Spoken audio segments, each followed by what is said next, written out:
Hello friend, welcome in CBSE pattern. Today we are learn the chapter number first, number system, exercise 1.4, example number first. What is the example number first which is given in our textbook? That is visualize 3.765 on the number line using successive magnification. आपल्याला काय करायचंय? Successive magnification use करायचं आहे. Successive magnification म्हणजेच काय, तर आपल्याला अशा नंबर लाईन्स ड्रॉ करत जायचं आहे आणि त्या नंबर लाईन्सचे प्रत्येकी 10 इक्वल पार्ट्स डिवाइड करायचे आहेत. म्हणजे त्या नंबर लाईनला 10 इक्वल पार्ट्सने डिवाइड करायचं आहे. मी बघा इथे अशा 3 नंबर लाईन काढलेल्या आहेत. जनरल नंबर लाईन्स आहेत. त्याला मी इक्वल 10 पार्ट्स केलेले आहेत. तुम्ही तुमच्या नोटबुक मध्ये 1 सेंटीमीटर 1 सेंटीमीटर असे 10 सेंटीमीटर पर्यंत 10 सेंटीमीटर पर्यंत 10 इक्वल पार्ट्स करू शकता आणि त्याला अशा दोन्ही बाजूने एरो दाखवू शकता आणि त्याचे 10 इक्वल पार्ट्स करून अशा पद्धतीने नंबर्स लाईन ड्रॉ करू शकता. त्यानंतर मग काय करायचं, आपल्याला दिलेला एक्झाम्पल बघायचा. काय दिलेलं आहे एक्झाम्पल मध्ये 3.765 बरोबर. म्हणजे हा 3 पेक्षा मोठा आहे आणि 4 पेक्षा लहान आहे बरोबर. मग मी काय करणार, माझा पहिला जो नंबर आहे तो 3 घेणार आणि लास्ट जो नंबर आहे म्हणजे 1 2 3 4 5 6 7 8 9 देन 10, हा जो लास्ट जो नंबर आहे 10 पार्ट्स, जो 10वा भाग आहे 10वा पार्ट आहे त्याला मी 4 असं नाव देणार. क्लिअर. आता बघा मी पुढे 3 to 4 मध्ये काय करणार, लिहित जाणार. 3.1 that is 3.2 3.3 3.4 3.5 3.6 3.7 3.8 and 3.9 then my number 4. Clear. आता पुढच्या डिजिट कडे वळायचं. आता 3 पासून आपण बघितलं. आता पुढे आहे 3.7 आहे. त्याच्या पुढे आहे 6. का आहे त्या पुढे 6 म्हणजे 3.7 आणि 3.8 या दोघांच्या मध्ये ती नंबर येईल बरोबर. मग मी काय करणार, इथे लिहिणार 3.7 देन इथे बघा 3.71 देन 3.72 देन 3.7, हा इथे काही नाही म्हणजे इथे 0 आहे. आले लक्षात. 3.70 त्यानंतर 3.71 3.72 3.73 okay here then 3.74 3.75 3.76 3.77 3.78 3.79 right then what 3.8 okay. मी अशा पद्धतीने ह्या नंबर लाईनला ह्या 10 इक्वल पार्ट्स मध्ये डिवाइड केलं. आता पुढे माझ्या डिजिट मध्ये काय आहे 65 3.765 3.765 म्हणजे ह्या दोन डिजिट मध्येच येणार हे नंबर बरोबर आहे. मग मी काय करणार, इथे लिहिणार बघा. हा इथे काय लिहिणार 3.760 okay then 3.761 then 3.762 then 3.763 then 3.764 बरोबर.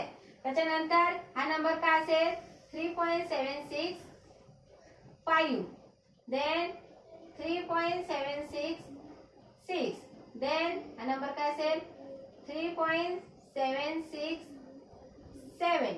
आपल्याला इंडिकेट काय करायचं आहे नंबर लाईन वर मॅग्निफिकेशन स्केल यूज करून, तर 3.765. आता इथे 3.765 कुठे आला आहे, इथे आला आहे बरोबर. झालं. मला जे रिप्रेझेंट करायचं आहे ते मी रिप्रेझेंट केलं बरोबर. हे अशा पद्धतीत आपण आपल्याला सांगितलेला नंबर रिप्रेझेंट करू शकतो. क्लिअर. हे असं तुम्ही यालाच हे अशा पद्धतीने इंडिकेट करू शकता. इथे 3.7 आहे म्हणजे मी इथे डॉटेड लाईन वर इथे हा 3.7 दाखवला आणि इथे हा 3.8 दाखवले. असं पण तुम्ही दाखवू शकता. त्यानंतर 3.75 च्या मध्ये आहे बरोबर. 7.6 आणि 7.7 च्या मध्ये मी हे असं दाखवलं. राईट. हे म्हणजे मॅग्निफिकेशन स्केल इंडिकेट करून तुम्ही अशा पद्धतीने दिलेला डेसिमल एक्सपान्शन नंबर लाईन वर ड्रॉ करू शकता. ओके. आता नेक्स्ट एक्झाम्पल आपण बघूया. नेक्स्ट एक्झाम्पल आपल्याला असा दिलेला आहे की visualise 4.26 on the number line. 26 च्या डोक्यावर बार आहे, याचा अर्थ 26 हा नंबर काय होत असणार? येस, रिपीट होत असणार. Using successive magnification. Same construction करायचं. बघा, मी ह्या अशा नंबर्स लाईन इथे ड्रॉ करत आहे की त्यांना 10 इक्वल पार्ट्स मध्ये डिवाइड करत आहे. हे असं. ओके. आता इथे काय दिलेलं आहे? 4.26 म्हणजेच हे असं असणार. 26 26 26 सारखे सारखे रिपीट होत आहेत बरोबर. म्हणजेच हा नंबर नक्कीच 4 आणि 5 च्या मध्ये येणार. मग मी इथे लिहिणार 4. ओके. त्याच्यानंतर इथे असणार माझा 4.1, then 4.2, then 4.3, then 4.4, then 4.5, then 4.6, then 4.7, then what? Then 4.8, then 4.9, then here 5. I stop here. Clear? म्हणजे हा नंबर 4 ते 5 च्या मध्ये येणार. आता पुढचा डिजिट काय आहे? 4.26 बरोबर. म्हणजे 4.2 आणि 4.3 च्या मध्ये येणार. हे असं मी याला ही अशी नंबर लाईन ड्रॉ करून इंडिकेट करू शकते. इथे मी समजा हा घेतला 4.2. ओके. हा 2 0 झाला. Then 4.21, then 4.22, then 4.23, then 4.24, 1 2 3 4, then 4.25, 4.26, 4.27, then 4.28, then 4.29, right? Then I can indicate here 4.3. Okay, that is the number in between 4.2 and 4.3. Clear? आता मला काय इंडिकेट करायचं आहे? 4.26 कुठे आहेत बरं? इथे आहे बरोबर. त्याच्या पुढे काय नंबर आहे? परत 2 आलेला आहे. काय आलेला आहे? परत 2. म्हणजे तो ह्या 4.26 टू 4.27 च्या मध्ये येणार. म्हणजे मी आणखी एक नंबर लाईन इथे ड्रॉ करते. हे बघा असं. तर इथे मी लिहिणार 4.26 हा नंबर इथे पिकअप करणार, उचलणार.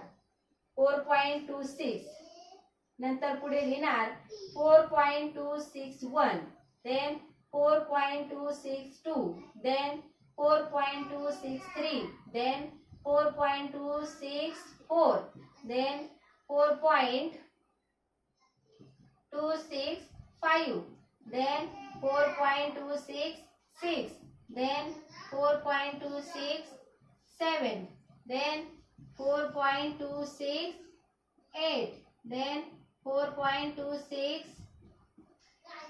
what 9, then 4.7. In this way I represent the given number. म्हणजे त्या दोघांच्या मधला नंबर. आता पुढे बघा काय आहे? 4.262. 262 कुठे आहे? हा इथे आहे बरोबर.